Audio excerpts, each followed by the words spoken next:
नाज़रीन, मेरे साथ ब्रिगेडियर रिटायर्ड हारिस नवाज साहब मौजूद हैं। ब्रिगेडियर साहब, अमरीकी सदर ट्रंप ने ईरान को ख़त लिखकर जौहरी हथियारों की तैयारी रोकने या मुमकिन फ़ौजी कार्रवाई का सामना करने का इंतबाह कर दिया है। मैं आपसे ये जानना चाहता हूँ, ईरान के रहबर आयतुल्लाह खमीनी ने मशरूत अमरीकी पेशकश को वाज़ेह तौर पर मुस्तरद कर दिया है। इन हालात में क्या समझते हैं आप, मशरिक़ वस्ता में एक नई जंग का आगाज़ देख रहे हैं ब्रिगेडियर साहब? देखें, बात यह है कि एक तो किसी सॉवरेन मुल्क को इस तरीके से थ्रेट ही नहीं करना चाहिए कि आप या हम अटक पर अटैक करेंगे या मुज़ाकरात करें। आई थिंक आयतुल्लाह खमीनी ने बहुत ही एक मुदब्बराना फैसला किया है। अपनी ज़ाहिर है कि अपनी जो कैबिनेट होगी और जो इनकी एक टीम है उससे मशावरत की होगी, रॉयल गार्ड्स हैं इनके, उनसे की होगी और उसके बाद जाके फैसला किया होगा। लेकिन अमेरिकन को चाहिए कि अगर आपने बात करनी है तो फिर एक डिसेंट तरीके से आप मुज़ाकरात करें और वो ख़त लिखें।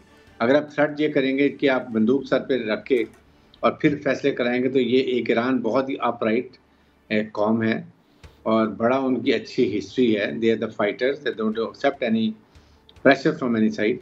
और जिसके बाद जवाब उनका मुनासिब था, बल्कि इनको इन राइटिंग में जवाब देना चाहिए और उनको बताना चाहिए कि this is not the way to talk to sovereign country. But एक बात है कि मेरा नहीं ख्याल कि अभी इस स्टेज के ऊपर, जबकि ट्रम्प ने खुद कहा जी कि मैं लड़ाई नहीं करूँगा, मैं लड़ाइयाँ ख़त्म करूँगा, उस सूरत में ये ईरान से कोई ऐसी बात कर सके।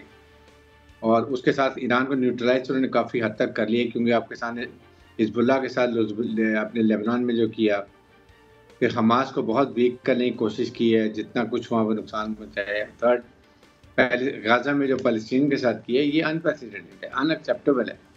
कोई महज़ब दुनिया में सिविलियन को इस तरीके से उनका इंफ्रास्ट्रक्चर तबाह नहीं कर सकता और नुकसान नहीं पहुँचाता। लेकिन उन्होंने पूरी कोशिश की है, लेकिन अल्टीमेटली दे हैव फेल्ड। उनके 3 ऑब्जेक्टिव थे इसके अंदर। नंबर 1 था कि हमास को हमेशा के लिए ख़त्म कर दो, इतना इंफ्रास्ट्रक्चर तबाह करो कि अनअवेलेबल कर दो और ये सारे पैलेस्टीनियन जॉर्डन और इजिप्ट में चले जाएँ। और थर्ड, अपने कैदी रिहा करा लो। तीनों नहीं वो कर सके।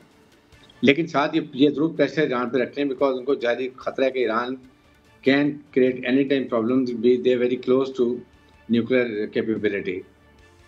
बेस्ट तरीका ये है कि उन्होंने बात की, सही की है कि आप पहले सैंक्शन उठाएं, फिर हमारे से बात करें and then we will discuss how best we can have a compromise with you.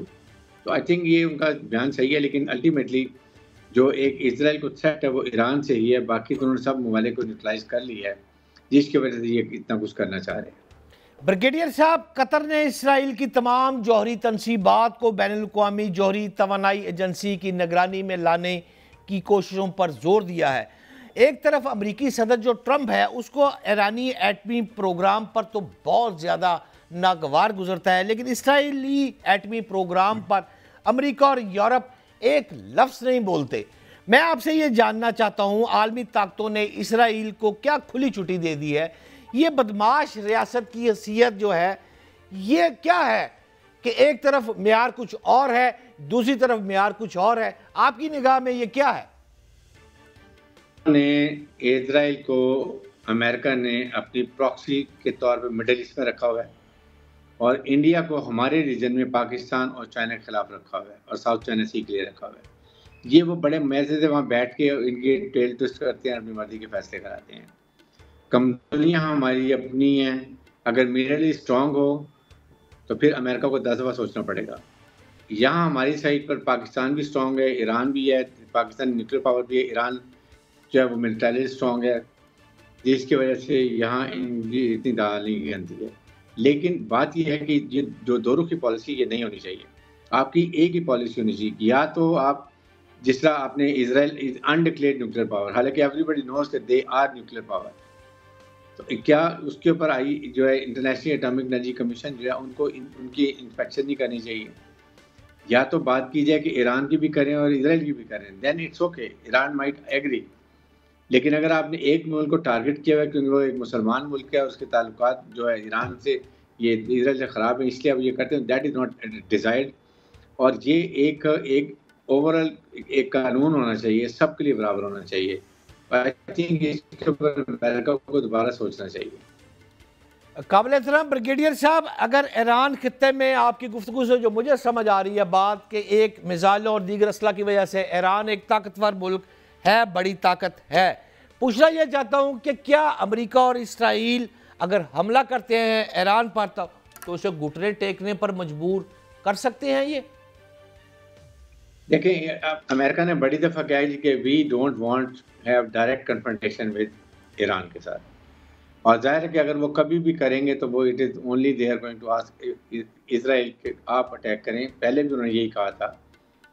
अगर जिस वक्त ये ईरान ने उनके ऊपर हमला किया था, ईरान के इसके ऊपर इजराइल के ऊपर, तो उसके बाद जब इजराइल ने थ्रेट किया था तो उस वक्त ये अमेरिका ने यही कहा था उनको कि we will not come, it is better कि आप ईरान के साथ मत लड़ाई करें। पहले ही और already embroiled with them in Lebanon में, उसके बाद पैलेस्टाइन में, उसके हुतीज उस साइड पे अटैक कर रहे थे, तो उसकी वजह से, और फिर इसी वजह से अगर आपने देखा हो तो इजराइल ने बड़ा कम अटैक किया था, बल्कि अन इम्पॉर्टेंट टारगेट्स को जाके अटैक करके अपने आप को खिफत मिटा ली, थोड़ी सी बेइज्जती ना हो हमारी, अपने आप को शो करने के लिए हमने बदला ले लिया। That's what they did it.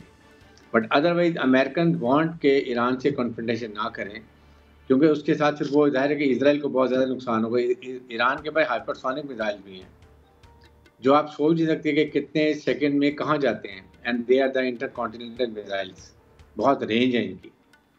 और फिर उसके बाद जाहिर है कि उनके पास दूसरे वेपन भी बहुत ज़्यादा तादाद में हैं उनके पास, जिससे वो नुकसान पहुँचा सकते हैं।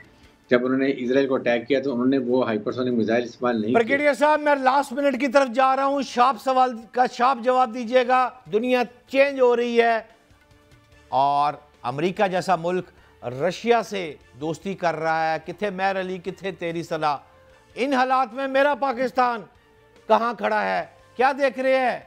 आगे जा रहा है कि ब्लॉक पीछे जा रहा है? नहीं, देखें, पाकिस्तान को चेंजिंग पॉलिटिकल एनवायरनमेंट के अंदर अपनी पॉलिसी को रिविजिट भी करना चाहिए।